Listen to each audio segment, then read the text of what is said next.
Welcome to the great feast of Corpus Christi. The miracles of the loaves and fish has to be one of the most action-packed episodes in Luke's Gospel. In 5.5 verses, Luke revisits Israel's history, narrates an extraordinary miracle story, and outlines the agenda for the kingdom to come on earth as it is in heaven. 5.5 verses.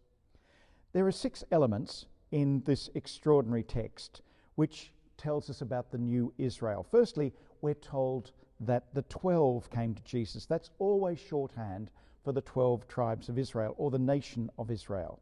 Secondly, we hear that the people were in a deserted place, which would not have been lost on any of those who recalled Israel's wandering in the desert, and their complaints about the lack of food there are repeated here. Thirdly, 7 gifts are presented to Jesus, always an echo of the creation story. And fourthly, the 5,000 sit down in groups of about 50. 50 was the Jubilee number in Israel, a time for rest, renewal, and reconciliation. And finally, how many baskets are left at the end?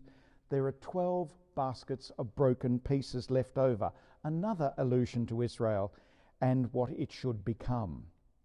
Jesus, in Luke's version of this parable, tells us that the new Israel, that's us, the church, will be recreated into a community of abundance of food, forgiveness, freedom, and justice for all.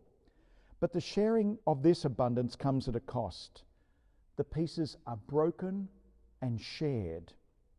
This gospel on the feast of the body and blood of Christ tells us that it's not just the static elements of the Eucharist which are meant to be the object of our worship, they are, but as much and even more is the broken bread of life, the poured out cup of our salvation, which enables us to do and to become what indeed we receive, to be broken and poured out in love for our world.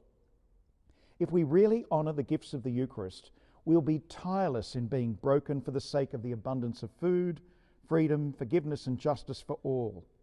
Our worship at the altar is especially linked to, and will be judged by, how we are recreated in Christ by being daily bread for the world. Before the Jubilee year in 2000, there was an international campaign across 60 countries to get the Group of 7, the G7 as it was then, to cancel the unpayable debts of the poorest countries by the year 2000 under a fair and transparent process.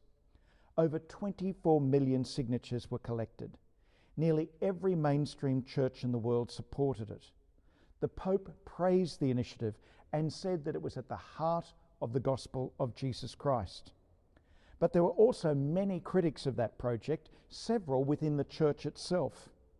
How can it be that the people who celebrate the Eucharist come to opposite conclusions about what it impels us to do? I think on this occasion we need to really understand that the bread and wine taken as gifts, transformed into Christ, broken and poured out for our world, is exactly what we're meant to do for the world.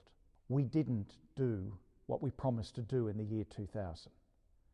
But may all of us do everything we can to see that in our lifetime the hungry are fed and the poor are given dignity.